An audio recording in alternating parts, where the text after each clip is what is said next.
thank you for coming. This is awesome to get a chance to give a talk. I'm just going to give a brief overview of sort of the trends we saw this year. And for this particular talk, I just focus on Cabernet. And we'll look at the different parameters in the juice panel and compare those to previous years. Certainly this year was much less stressful than 2020. I never even looked at the 2020 data. That's, it was kind of, we just put it out of our minds. But this year you'll get to see the 2020 data as well as the 21, and there are some interesting things there. But as always, every year is different, and so with that, we're going to talk about first impressions in the 2021 harvest. This year, it was kind of average temperature-wise. I mean, if you look at that growing degree days, and I just do March to October. Everyone has different things that they use for their growing degree days.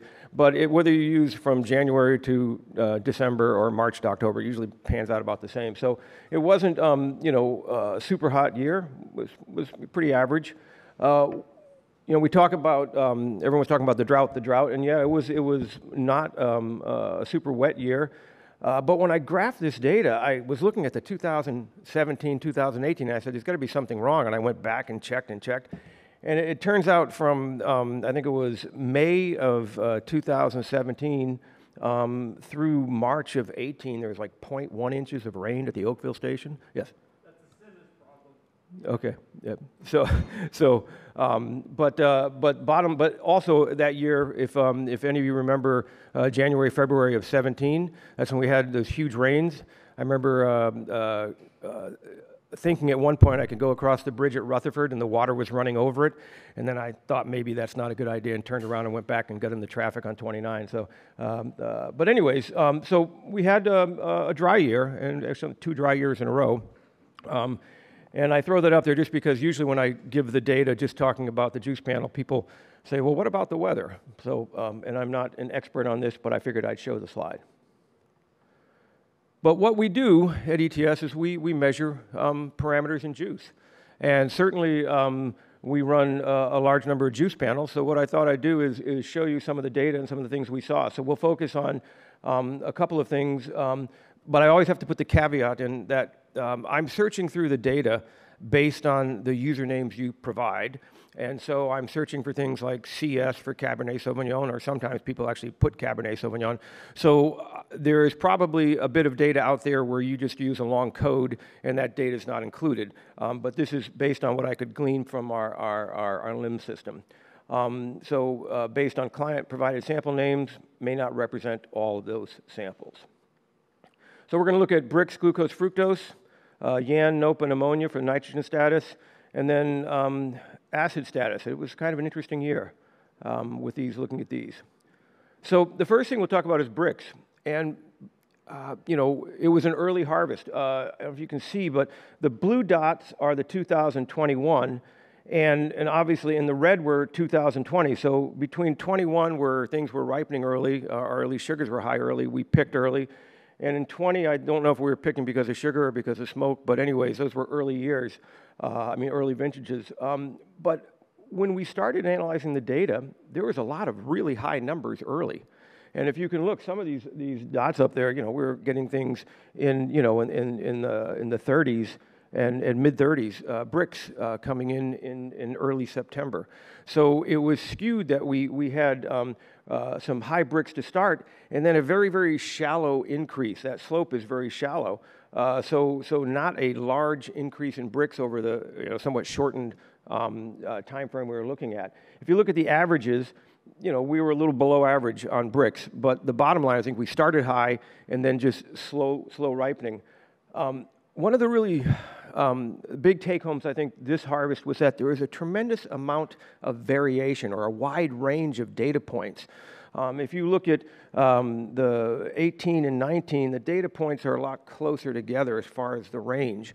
So this year we saw amazing things. We had people calling who had Cabernet at 30 Brix and their pH was 3.1. And how does that happen? Okay, but that's what we saw this year. So we saw these wide ranges of things. So Brix, not the normal increase that we see, at least the slope. Now, glucose, fructose, well, that's just showed that there's a lot of stuff early up high. But glucose, fructose, I don't have an explanation, folks. Glucose, fructose doesn't go down, okay, over time. It just doesn't. We know that, okay? As grapes ripen, the sugar increases. And actually, the line was trending up with the data at the end, and I think what we had was a lot of data that was just really low Brix. Now, I will tell you that this is California data, so it could be Paso Robles, could be Lodi, could be St. Helena, I mean, Napa or Sonoma. But nonetheless, we had a lot of sugar data that was low, and that, I think, skewed that line. But when we're looking at the trend overall, we didn't see, sugars, they were just high, or, well, at least they stayed at the same level and went up maybe in some cases a little bit. But look at the range that we're seeing. Once again, if you look up there, we've got sugars that are well over, 340, 350, and yet at the same time, we've got sugars down around, in the 200 range, low 200s. So that, I think, was the thing that we saw this year was this wide range. And if you were on one end of the range or the other, you were probably trying to figure out what the heck's going on. I don't have an explanation for that. I just show the data. So if you had very unusual numbers, I guess the best I can say is you weren't alone. Okay. When we looked at yan, it started out, we're saying, oh, it's a relatively low yan year, and that was pretty consistent. I think everyone was seeing that. We were seeing that across the varietals, so I was plotting out all the different varietals, and definitely we saw it was a lower yan year, although not as low as 18. Interestingly, because I've thrown the 2020 data in, that was evidently a high yan year, but I think we were preoccupied with other things and maybe didn't notice that. Overall, our low yan was attributed to the fact that ammonia started low. It went up, but once again, a different trend, if you can see this. Normally, when we look at this, we see ammonia trending downwards, decreasing over time. This year was the opposite, and once again, don't have an explanation. For those of you who grow grapes, you might have an idea why, but this is just what the data was that we saw. And this is, roughly for 2021, I think, it's about 7,000 data points. So there's a lot of data in there. With NOPA trended up normally, but low. So once again, the total yan was low, but I think NOPA was lower and ammonia was lower. If you look at the averages, 69, certainly lower than 19 and 20, but once again, not low like, say, Eastern Washington low. pH was interesting. It started out low and then started going up, which it does, but once again, look at the range in values. Those blue dots are everywhere. And as I said, we had people early on that had extremely low pH in their Cabernets, and yet the Brix were saying, pick me. And there was a lot of confusion about that. And I'd like to get some feedback from folks, especially when we talk about potassium and pH, because generally those two are sort of, as the potassium goes up, the pH goes up. And so if you start out with low potassium, you'll have low pH. So just curious what you folks saw. I talked anecdotally to one grower who had his potassium was up in the, 3,800 range. And he had just flooded his vineyard because they were shutting off water rights at the Russian River. And so that was, I think, in mid-September. And so, and I don't know, it seems that if you were to flood your vineyard, you would dilute things. But maybe, I guess, if there was a lot of potassium in the soil, you could pull it up. I'd defer to you guys, but I don't have an explanation for it. But one of the things that we saw was definitely a correlation between early on low pHs and perhaps potassium hadn't pushed to the grapes yet. And so we saw that, yeah, these low pHs. Once again, I mean, when you have Brix that are in the high 20s, low 30s range, and you have pHs down here, that's unusual. TAs started out high, and I think maybe that was with that high pH that we saw. And once again, as potassium goes up, TA comes down. So I don't know if it was a delayed potassium dump. That's a theory that we threw out. But trying to do the analysis on this, there was a fairly weak R-squared correlation between potassium and pH. I think it was about 0.65 or something. But once again, not exactly what I would call a direct correlation. But so TA was dropping, so we ended up with relatively low TAs. But once again, early on, people had extremely high TAs for Cabernet when they were Brix ripe. Tartaric started out high, and then, pretty normal progression. This is what we normally see. I think in the past I've done things where I just show averages, but I thought by showing the scatter plot and the trend line, it was an interesting way to look at comparing vintages. So what you're seeing is nothing unusual, just a slightly higher Tartaric than, say, 18 or 19. I don't know if there's such a thing as an average year, but once again, slightly higher Tartarics. Malics, we saw low malics this year, and that was evident in a number of varietals. Certainly we saw that in Sauvignon Blanc and Chardonnay. We were plotting those out in the beginning, and malics were low, and they were low consistently across varietals and stayed low all the way through. And once again, 2020 was a lower year, but we weren't really paying too much attention then. So overall, acids were a bit lower. And you can see there's some numbers early on.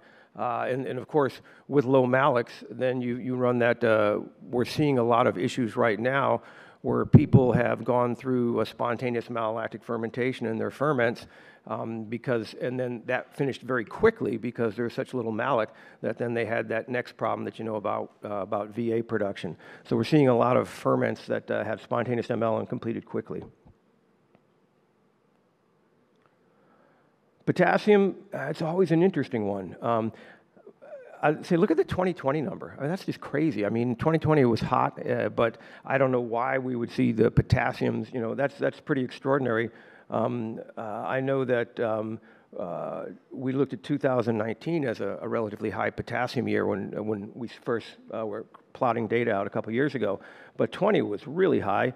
And then 21 was pretty normal, but once again, a flatter curve. So I think that maybe when we were starting to first get data coming in, we were first picking, things had already reached a point where they, maybe if we started looking at grapes back in July, early July, maybe we would have seen a similar trend line. But nonetheless, a very flat trend line indicating a slower accumulation over time. And but also a huge range of potassium at any given time. Okay, so that's the data for the year. Just a real quick nutshell about some of the things we saw, and I'll recap that at the end. I wanted to talk quickly about Vintage Portal. You're all aware of what that is, and we're trying to get this off the ground for a couple years now. And we had people use it. So if you're not familiar with it, I'll go real quickly to show you. If you go to your web portal with ETS and you've got some things you can select, supplies, request courier, Vintage Portal. And if you click on Vintage Portal, you can actually select juice panel or berry phenolic panel. You can select varietal and region, and it'll show you real time what's occurring. Okay, because it's every day as we get data in, it goes onto the website. And it has the potential of showing you all of what I just showed you, except in real time as it's occurring. And we're really gung-ho on this. We think it's a great tool for people to see what's going on. So if there's something odd, they'll know they're not alone, or where they fit in as far as what we're seeing. Just to show you, though, the Vintage Portal data is on the left, and that's Napa. Okay, so that's Vintage Portal data. So Cabernet data from Napa. Versus California Cabernet. So you can see there's a lot fewer dots. And we've been trying to encourage people to do this, but it does require you filling out the AVA and varietal data. And one of the things we're hoping to do is maybe partner with both Innovent and Vintrace and have that done a lot easier so you don't have to stop and do it. Because face it, during harvest, you're running into drop-off samples. You don't always have time to look up on the table and see what's the AVA code and what's the varietal code. So we do definitely see fewer numbers, but the interesting thing is the trend lines are the same, okay? And so we're seeing similar trend lines. which means that the tool works as is, but we'd like to have more data points because the more data you have, the better the trend line is. Just to show you 2018, we're just starting to do it. 2019, we had more data points. This year it dropped off a little bit. Once again, stay tuned. If you use Innovent or Vintrace, we're going to have discussions with them as a way to help you. We're also revamping some of the ways that we do labeling, potentially with you able to generate your labels at home before you come to the lab, and we'll have some options in there so that you can put that information in. Once again, it's just a way of a tool for you to work with so that in real time you can see what's going on.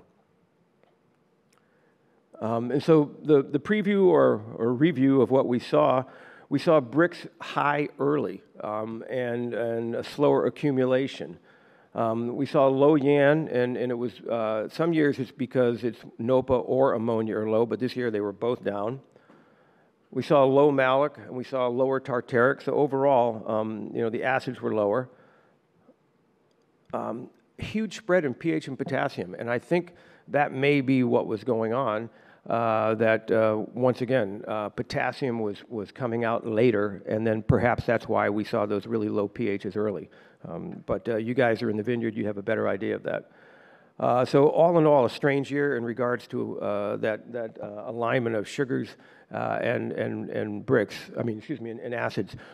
I had multiple phone calls with people calling about, high bricks and low pH. So if you actually had that same issue, you weren't alone because it seemed to be the trend this year. And with that, I'll say thank you. And we'll go on to the next speaker, who I believe is Eric. We'll have some questions at the end. Unless, I don't know, is that how we're going to do it? Questions at the end? You can ask questions at the end, yeah. Okay, all right. All right.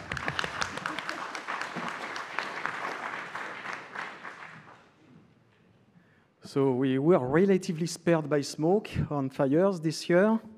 Good news. So let's go straight ahead. We are going to cover again the smoke markers in grapes and wines.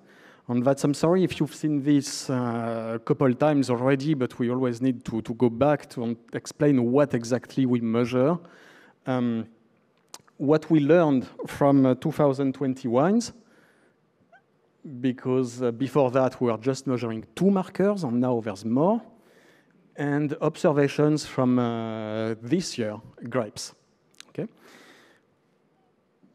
So where are the smoke markers we measure coming from? That's a model of lignin. So that's on when lignin is exposed to intense heat, it breaks down in smaller pieces. So that's a big polymer that makes most of the dry mass of straw and wood. When it burns down, it gives smaller molecules that become airborne and that have this specific smoke odor. So when it breaks down here, you're giving guaiacol, and when it's here, you're getting 4-methyl guaiacol, and that's the 2 main markers that we've been measuring since 2008. Okay, so now we are measuring more, and that's really that's related compounds, similar structure, same origin, cresols, phenol itself, and syringols. So now that's the volatile compounds. When grapes are exposed to smoke, they have a defense mechanism. They tend to bind these compounds to a variety of sugars. And that's not just your regular glucose, fructose. That's a variety of sugars with more complicated names, rutinos, gentiobiose, etc. So that's some of the structures that have been proposed in 2013 by the AWRI. So for each volatile compound, you have a variety of sugars it can be bound to. Back in 2020, we had already a list of compounds that we were measuring, of glycosylated compounds that we call marker. We never pretend to measure the whole, the totality of bound forms, or total guaiacol, for example, but we selected some markers. And the AWRI had a slightly different list, and also the problem is that reference compounds were not available. So what we could do only was to report results as something else, like for phenolics, you would report as a catechin equivalent. Okay, and we didn't use the same units for the AWRI and us. So behind the scenes, we worked to make this happen. So now we have the same list, and we had pure reference compounds being synthesized, made, so that we can measure and have quantitative results that can be comparable between labs. Okay, and that was a big deal. So that's the list of compounds. So to be clear again, for guaiacol, we measure the main glycosylated form that has been found so far. That's guaiacol retinoside. We do not pretend to measure all the possible forms of guaiacol that are bound. It's not bound guaiacol or total guaiacol. Okay? But what we hope is that at least with that, we can do it right. We can measure precisely, have reproducible results, and we hope that it's giving a good window, it's opening a good window into this hidden part of the iceberg that we couldn't measure before. December 2020 for us was the game changer, really. That's when we received the pure compounds. And that's not a secret. The supplier is here, so any lab can go to them and order them. We didn't want it to be restricted to ETS, AWRI, and others. And that was the big deal to us when we first saw that. That's what was coming out of the LC mass spectrometry system with these 6 peaks, 12 actually, with the internal standards. That was the first time ever that we could see that. So a little bit geeky stuff, but that was exciting. At that point, what are the unknowns? There's a lot of things that we don't know about that. So first, we knew that there are normal baseline levels in grapes even without exposure to smoke. What are they? We don't know at that point. How stable are these markers? Are there really something that breaks down during fermentation? Is it something that breaks down later when the wine is aging? And how do they relate? Do levels relate to sensory impact? We don't know if they have a direct sensory impact, if it's more indirect, or if they are just markers of the whole pool of compounds that can give this ashy mouthfeel that we have with smoke wines. Okay? So, what did we learn from the 2020 wines? And that's, by the way, that's all data results that are presented in that. Our harvest guide for this vintage. If you didn't get it, send me an email. I will send you the electronic version. Okay? And it's all there. So what I'm showing here is on top, lighter colors, the volatile markers. And on the bottom, glycosylated markers. Okay, so for different examples here with different varieties. Let's look first at the volatile compounds. What is interesting, and that's important, is that the ratios between volatile compounds are quite predictable. They don't change much. Typically, you have 4-methyl guaiacol about 4 times less abundant than guaiacol. Each of the cresols, somewhere in between, the cresols as a sum equivalent or higher than guaiacol, and phenol typically higher than guaiacol or about the same level. Okay? It doesn't vary much, and that's important because for years you've been hearing, okay, we have the guaiacols are not everything. We all know that guaiacol is not a good indicator of sensory impact, etc., etc. When you have a wine where the guaiacol levels seem normal, but you believe you smell some smoke, you say, oh, that must be the cresols, for example. After more than 3,000 analyses, I haven't seen this happen once. So a wine with normal levels of guaiacol and high cresols, haven't seen that yet. Okay, same thing with grapes. Syringols, so at least the additional compounds are good to confirm the guaiacol numbers. The syringols, for some reason, are not good indicators of smoke impact in our part of the world. In Australia, it seems to be different, not here. Sometimes they show up, in most cases, they don't. Okay, and we don't know why. They are excellent indicators of contact with oak, on the other hand. So based on the ratios between guaiacol, 4-methyl guaiacol, cresols, I can tell you, okay, it looks like we're looking mostly at oak here, And that's a confirmation. Okay.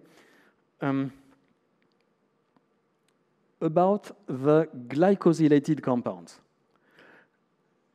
Typically, when volatile, at least last year, with CABs, Bordeaux varieties, when volatile compounds were high, the glycosylated compounds were high also.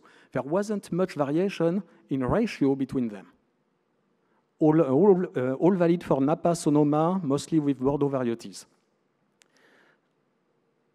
Now, if we look at, and it's valid for a lot of varietals, that's different examples here, Pinot Grigio, Chardonnay, Pinot Noir, Merlot, Petit Verdot. By the way, one of the possible explanations of Petit Verdot being more sensitive to smoke, some people were saying, oh, maybe it's because it's not good at glycosylating. So what we're seeing with the volatile compounds, it's inflated results because there's not much binding to sugars. I have plenty of examples where it's binding normally. So it doesn't seem to be the right explanation. Most likely, it just absorbs more. It looks like it's a sponge for smoke. Now, the exceptions. Sometimes we were seeing some wines with high levels of glycosylated compounds on normal levels or low levels of volatile compounds. What it means is that you had vines that were probably good at glycosylation. That's a defense mechanism again. So healthy vines exposed to smoke, probably good glycosylation happening. The other scenario, opposite scenario, that would be something we saw a lot with Pinot Noir last year, with high levels of volatile compounds and very low levels of glycosylating. For some reason, mostly Pinot Noir. Valid in Oregon, in California too. So again, that's most likely that has to do with the efficiency of the defense mechanism in grapes, but also an interesting thing to look at is that that's wine analysis. So when we have the left case scenario here with low volatile compounds, it means that there wasn't much hydrolysis during fermentation also. Okay, so these glycosylated compounds, at least in some instances, they can resist really well hydrolysis during fermentations. So that's something to keep looking at. So now grapes from this year. A good reason to send samples to the lab, even if there's no smoke, is to know what your baseline numbers are, so that when smoke happens, you have a better sense of what starts to be a warning or not. Okay. So with what we've been measuring lately, guaiacol for methyl guaiacol, that's easy. Guaiacol, normally there's no reportable levels in grapes, except with Syrah.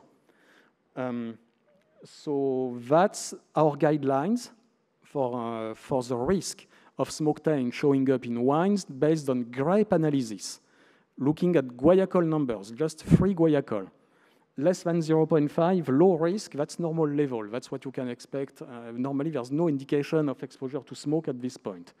Between 0.5 and 1, moderate risk, 1 to 2, high risk, more than 2, very high risk. Usually at that point, you're pretty certain to end up with smoke characters in your wine.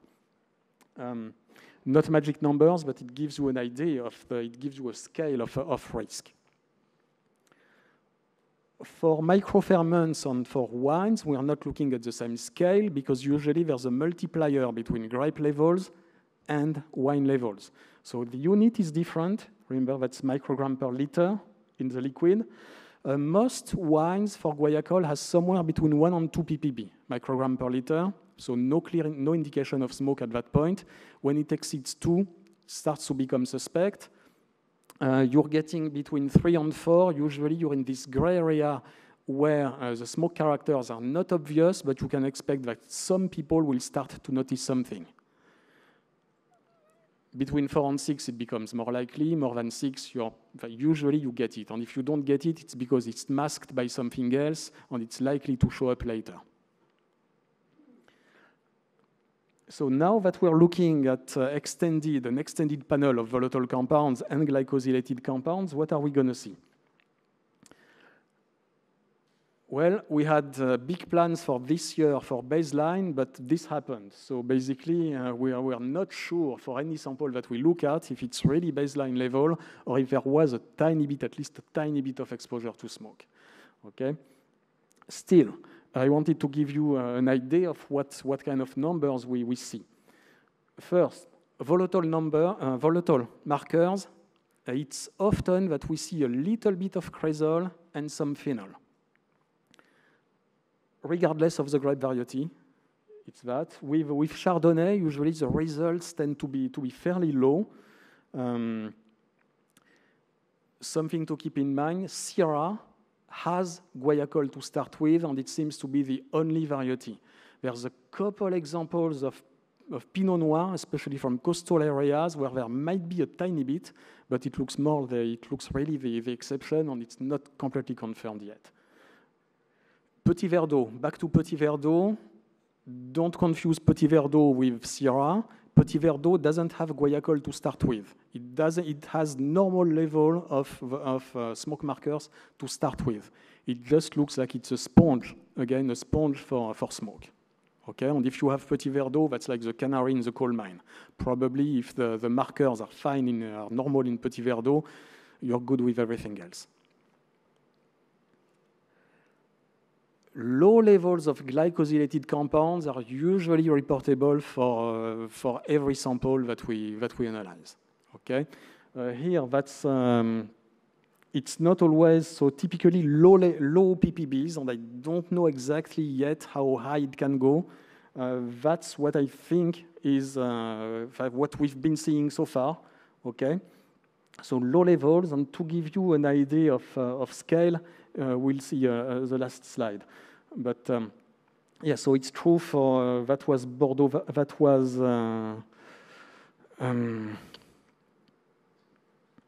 yeah, so Bordeaux varieties here, and other variety more Rhone varieties here. But anyways, that's here I wanted to go. Yes, Bordeaux varieties here. Chardonnay, Pinot Noir, Syrah, Grenache, Petite Syrah here. So now, to give you an example of what to expect with smoke-exposed grapes. These glycosylated compounds individually can exceed 100 or 200. We are looking at maximum 4, 5, 6 ppb without smoke.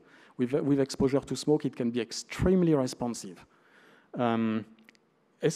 Even in cases like that, and that's mostly grapes from the Sierra foothills this year. From the Sierra foothills, we saw a lot of that, low levels of volatile compounds, high levels of glycosylated compounds. And I still don't know what it means. Is it really indicating a high risk of smoke taint showing up in wine? Or is it just that, yes, it shows that the grapes were exposed to smoke, and that's all we can say at this point? Okay? So, again, so that's still about the big unknowns at this point. So with these glycosylated compounds, we know that we're measuring something that can be extremely responsive to smoke. We still don't know if it's really how it's related to sensory impact in wine, to the risk of smoke taint showing up in wine, how stable they are. Are there really the compounds that could break down later? And if you have a wine that tastes fine when you bottle it, what is the risk of the smoke taint showing up later? We don't know really if that's indicative of that. Okay. So I would finish with the favorite sentence of researchers: more research is needed.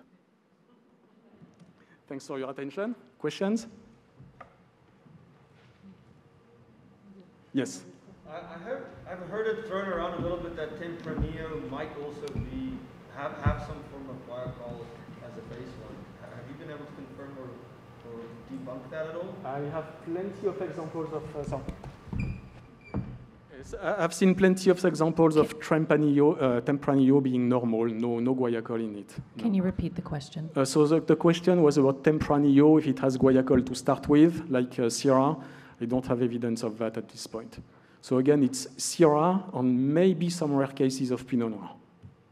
And when it's Pinot Noir, it's really low levels. It's borderline with 0.5 in grapes. In wines, it can exceed a little bit 2. But normally, in most wines, you can expect between 1 and 2 for guaiacol. So, but Pinot Noir, maybe it can exceed 2, reaching 3 in some cases, rare cases. Those detection thresholds that you were showing, were those for finished wines or for water? I showed both for finished wine or? Or just in like advanced solutions? Or where you Okay, so about sensory thresholds. What I'm showing is a relationship between volatile guaiacol in wine and anticipated sensory impact. It's not about sensory threshold in water or in model solution or in de-aromatized wine for individual compounds. A big mistake, I believe, is to Google guaiacol threshold wine, and then you're going to see levels in the 20s. And that's right. But it's when you take a wine that doesn't have a problem, you add guaiacol, pure guaiacol, and at what level does it start to have an odor? And it's about 20-something. But in our case, it's not relevant at all because we're dealing with a complex mixture with a variety of compounds adding to each other and working in synergy. So even if the individual threshold for guaiacol is in the 20, if you have about 4, 5, 6 ppb in a wine, you can expect to start to notice some smoke characters. But because it has a lot of help from other compounds. Okay? In samples where you have multiple berry samples from the same block throughout a smoky season, are you seeing free markers linear, kind of loading linearly, or are you seeing an up and down? We had a couple in 2020 where we had early high free markers and then under detection limit later on in the season. We've seen a little bit of both. 2017, there was a good study in Lake County where actually we saw levels creeping up, even if the bulk of the exposure to smoke was in mid-August, if I remember well. But there was still a little bit of smoke coming, and I've seen other cases where, yes, you can move from a moderately positive, I would say, to below 0.5, yes. And that's just that they're becoming like glycosylated, and that's why the most likely the value. Okay, most likely yes. So now, if you look at the extended volatile plus glycosylated compounds, you'll have a better idea of what's going on.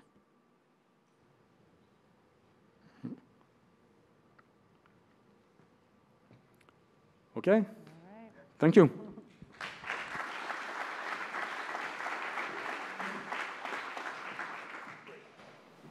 Okay, after that nice set of solid information, I'm going to fly through about 6 subjects in 20 minutes. You'll probably have only a couple of take-homes. So I was asked to speak about 4 different subjects today. And I'll try to just briefly go by each one. First, I'm going to continue on with Rich's presentation of random data from California Cabernet on phenolics. And this is showing data like Rich's, 3 different, actually there's 4 different vintages there. The blue line is 2021, the red one is 2019, green is 2018, and I threw in 2013 because it was a very unusual vintage, as you'll see in a moment. But basically, this doesn't show you that there was many changes in catechin. Catechin is a marker we use for seed ripening and seed extraction, other than that it shows that catechin goes down with maturation. As the seeds ripen, catechin declines. Catechin is a marker that we use for seed extraction. It's not necessarily an important sensory component, but when you have a wine with high catechin, you have high seed tannin, and it's a good marker for that. So it basically shows you that as you ripen grapes, potential seed components go down.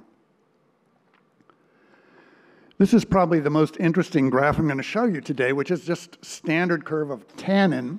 Tannin always starts extremely high, especially if you go pre-veraison, because the seeds are completely unripe, and tannin comes from seeds and skins. So as the seeds ripen, tannin typically goes down, and then it often goes back up toward the end of the season, and I have always assumed that is because it's skin tannin becoming more extractable. Some of it could be just the skin tannin is being concentrated by dehydration, but I think there's a change in extractability, and you can see, I hope, that the 2019 season that it went up very significantly, but in 2021, it hardly went up at all. And we've seen that multiple years where something's happening to interfere with the ability of skin tannin to be released, and this is in a grape extraction protocol, but it usually also relates to tannin levels in wine. And when we have a year where tannin extractability doesn't seem to increase at the tail end, those are years when you call me and say, my ferments aren't, the tannin's really low in my ferments, what's going on? And tannin extractability is pretty confusing. It probably has to do with cellular breakdown, the breakdown of pectin, and it also may have to do with binding components such as polysaccharides or proteins disappearing from the juice, as well as the presence of factors that may help tannin escape from the cell matrix, like anthocyanins have also been suggested. We're doing research on this slowly, and the kind of research you do in an analytical lab where a lot of it is repeated sampling, but some of it is targeted. This shows anthocyanin content. Typically, you'd expect it to go up, but because it's a range of samples, the interesting thing here is 2019 is a low anthocyanin year. You would assume that that's heat related, and I'll mention that when I get in talking about heat in phenolics. Hot years are low anthocyanin years. This is polymeric anthocyanins. That's anthocyanins that have become attached to tannin. So this is really pigmented tannin. And that increases dramatically with maturation. In grape samples, if you do sequential harvest of grapes and make wine from it, you'll see higher and higher polymeric anthocyanins as you wait later and later to pick. Polymeric anthocyanins are your stable color. They also seem to modify the astringency of tannin, so generally wines with high polymeric anthocyanins are not only dark, but the tannin has a less astringent character. This is the catechin-tannin ratio. It's just the two values divided, and it's just a marker of the decline in the seediness of the total tannin value, showing that with maturation that goes down. And then this is the polymeric anthocyanin-tannin ratio, and this ratio is sort of an indicator of how much has the tannin been modified by addition, in this case the addition of anthocyanins. And that typically goes up. I'm going to go back just a second to point out 2013 data. That was an extremely tannic year. It showed up in the grapes, and when people started making wine, the tannin came out very rapidly. Interestingly, it's also a high catechin year, and it was, as you'll see, it was a year with fairly low levels of polymeric anthocyanins. Or the ratio of polymeric anthocyanins was lower than it was for other years. 2021 wasn't particularly interesting other than it was slightly low in tannin, and I think it didn't increase at the end like I was talking about.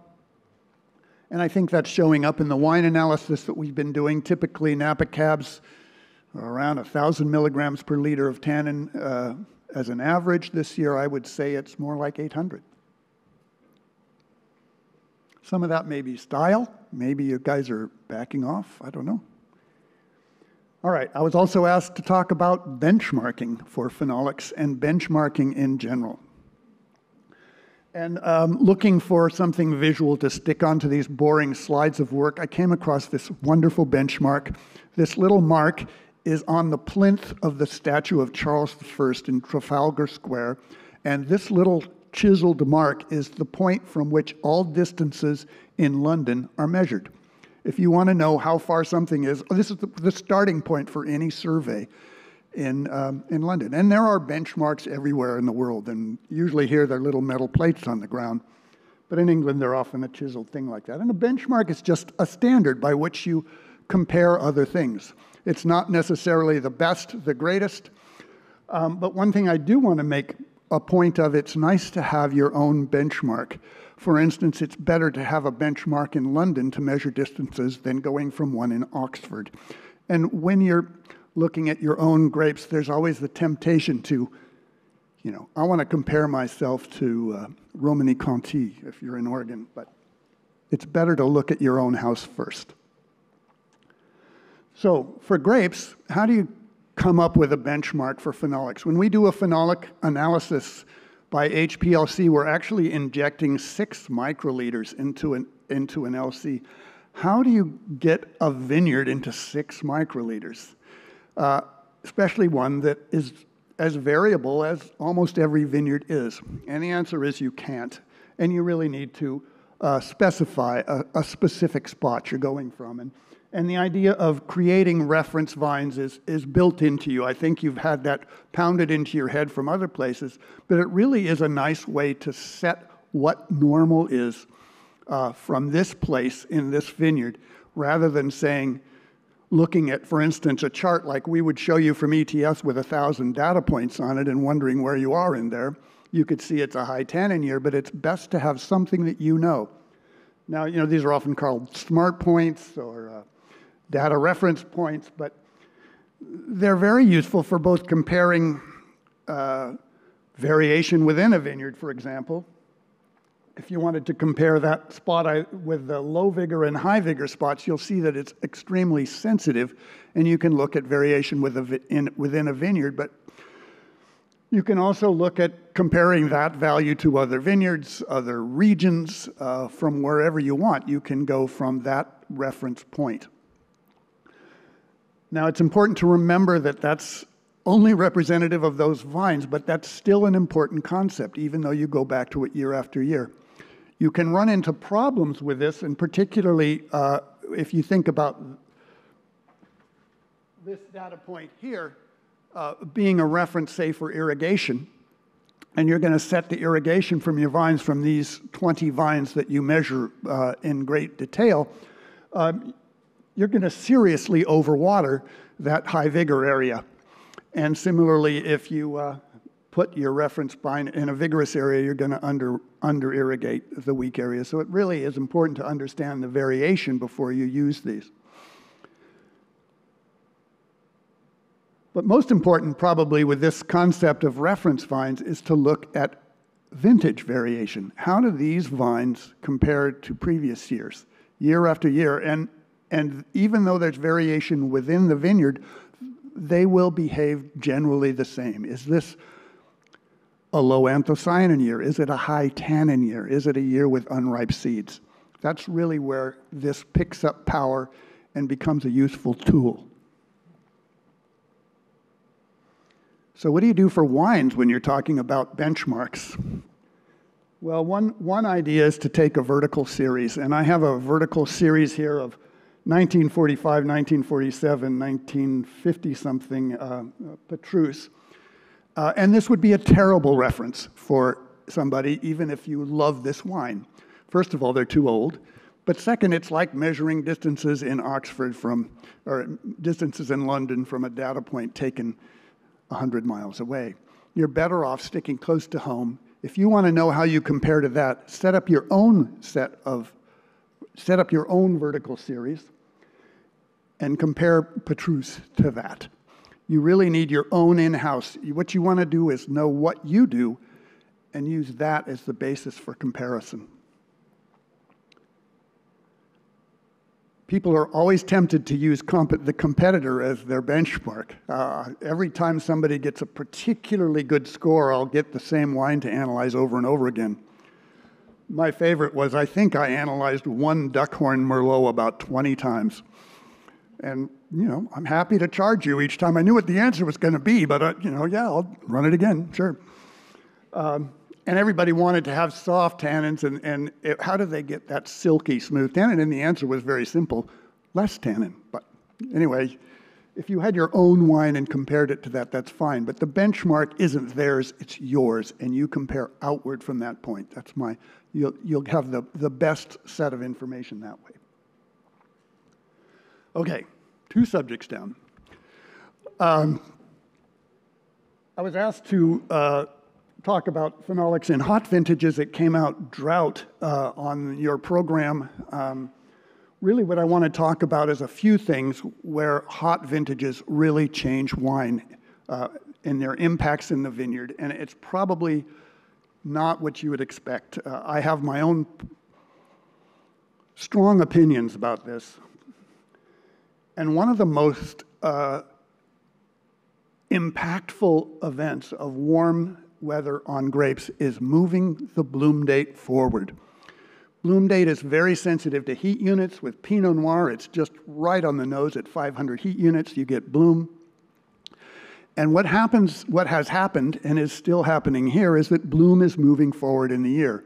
Warm temperatures in the spring, warm temperatures in February, in April and March are moving bloom from June into May or even April.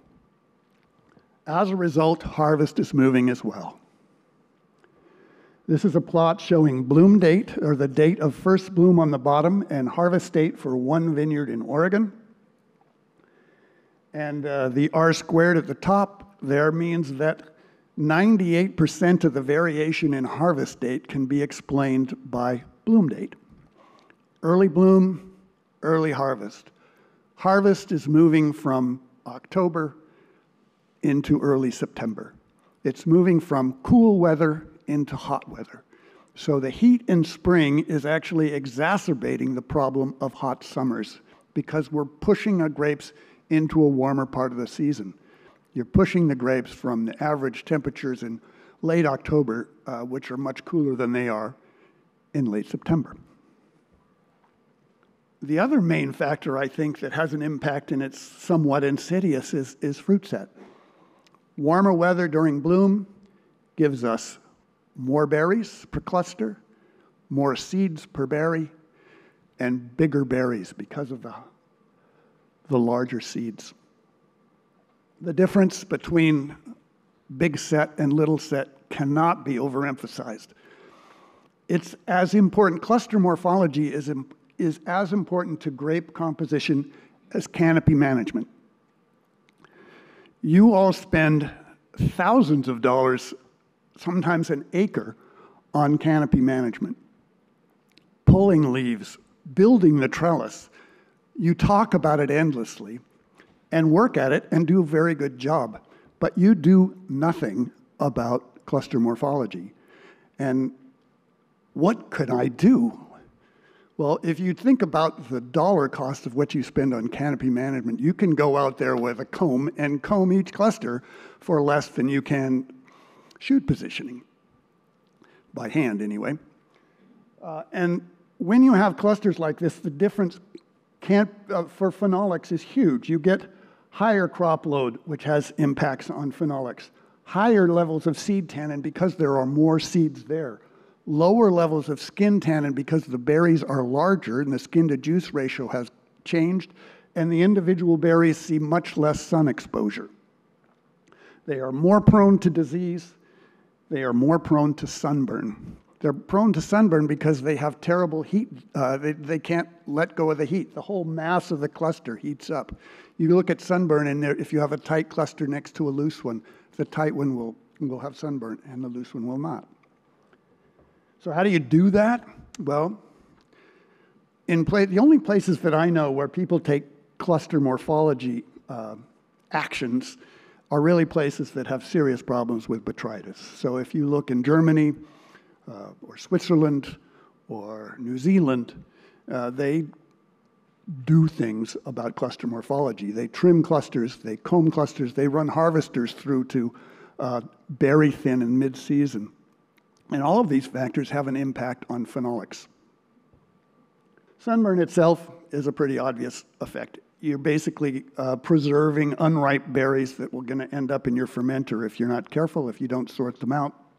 One thing that people don't often think about with sun exposure if you can see that berry with the circle on it, it has damage. It's not going to collapse. But that rough coating on the berry is suberin-like, and it's basically tannin synthesized in damaged berries. And one of the reasons I think that tannin is higher in sun-exposed than shaded berries, which it is that there's micro damage that's occurring and tannin being synthesized as a repair mechanism. There are compounds that are synthesized to block UV light, like flavonols, but tannin doesn't block UV light. It's there, I believe, as a repair mechanism. And so when you get higher levels of skin tannin, it's often from very light levels of sun damage. Hot vintages have lower levels of anthocyanins. Anthocyanins are unstable compounds. They are particularly heat unstable. If you flip that cluster up, you'd see it was black on the backside, and I have multiple pictures of that. I just didn't bother here today. But anthocyanins are synthesized, the trigger is set, but synthesis and degradation are going on side by side, and the only reason it accumulates is when synthesis exceeds degradation. Anthocyanins continue to degrade all the way through the life of a berry, into the fermenter, into the bottle, until they're all gone at about year 5 in the bottle. However, hot vintages have less anthocyanins, hot regions have less anthocyanins. And one of the markers of Napa as a producer of Cabernet, and I've been asked this many times, of how are our grapes, how come our grapes aren't like Napa's? And one of the signatures has always been the anthocyanins in Cabernet here are higher than any other district that I've measured in the United States in a normal year, not in a hot one. So the answer to that, from a management point of view, as you're aware of, it's cooling the vines. Shade cloth, misting. I was talking with Sarah today, and shade cloth seems to be a pretty good tool.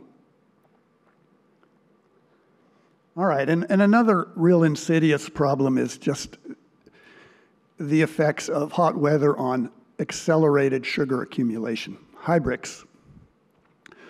When you think about the onset of maturation, there's a trigger that starts the entire process, and different components of maturation may have slightly different triggers. Anthocyanin synthesis is actually triggered by sugar. So as soon as sugar starts accumulating, anthocyanin synthesis starts. And each of the components of maturation, malic acid degradation, pectinase formation, the seed hardening process, they may all start at around the same time, but they're not linked. They don't proceed at the same level. It's like you have a race and you're expecting everybody to end up at the same point at the end, but they go on different tracks. Anthocyanins will slow down in a hot year. Brix will scream ahead in a warm year. Seed maturation may be delayed. There's a number of things that can go wrong, and I have a good example of that in a case study at the end I'll show you. And this last one is one that I wish I knew a lot more about, which is heat shock, the impact of really hot weather. In Oregon, we had 116 degrees, not in canopies, but at the weather stations, and it was incredibly hot. We were spared, however, because that heat came well before veraison in June. I've seen certainly 110 here, though, after veraison, and that causes all sorts of problems. The vines will stop normal metabolic processes. Some of them, malic acid will stop going down. IBMP will stop going down. Pectinase activity will stop. And what we see in those cases is that extractability increase at the end of the season that I count on to see, oh, you just wait, the tannins will go up. They don't when you had a heat shock event. This is an example of 3 vintages showing tannin, showing that increase at the end. But in 2014, you could see it didn't happen. And it didn't really happen this year either. That's one of the reasons I think we're seeing a tannin year that's a little lower than average, is that something has interfered with the development of the normal processes that allow tannin extractability to increase. The things we're looking at to try to figure this out are there some specific proteins in the juice that go away, that quit binding tannin? Or are there polysaccharides that are declining?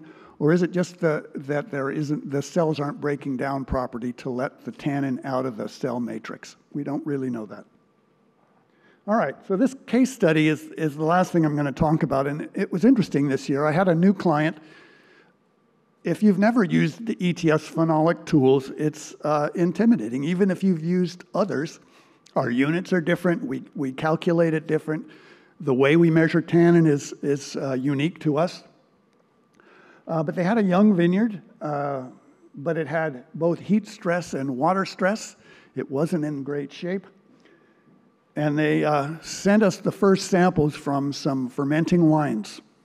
This is a wine at day 1 out of a fermenter. So it's been on the skins for a day. And catechin levels in a finished Napa Cabernet, or in Cabernets in general, are usually less than 20 and preferably less than that. And in day 1, this was at 55. So what happens when you get a Cabernet with a lot of seed tannin in it is that it becomes extremely astringent forward in your mouth. It makes your lips stick to your teeth. And but you can't taste that when you still have 20% sugar in the wine. And yet it was happening right off. The client said, I don't understand these numbers. What do they mean? And he showed me these numbers, and I said, oh my God, they mean you have a problem, a very serious problem. What's going on? What did you do? Did you put these grapes through a blender? And this is a winery that I knew the name of, and they shouldn't have had this problem.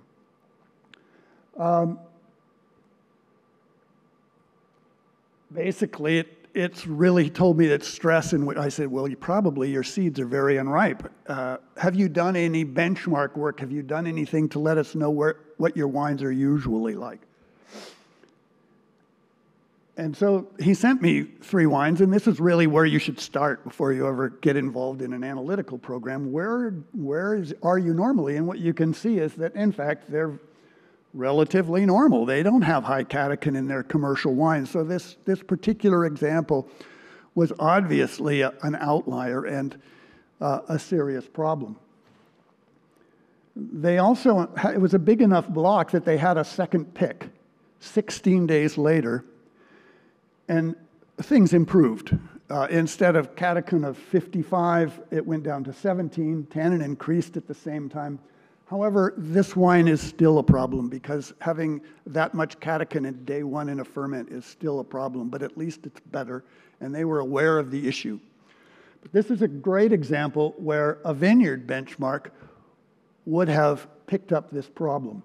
A vineyard sample here would have flagged this block as an extreme outlier. Look out, there's problems coming. You better be prepared to do something unusual with these vines.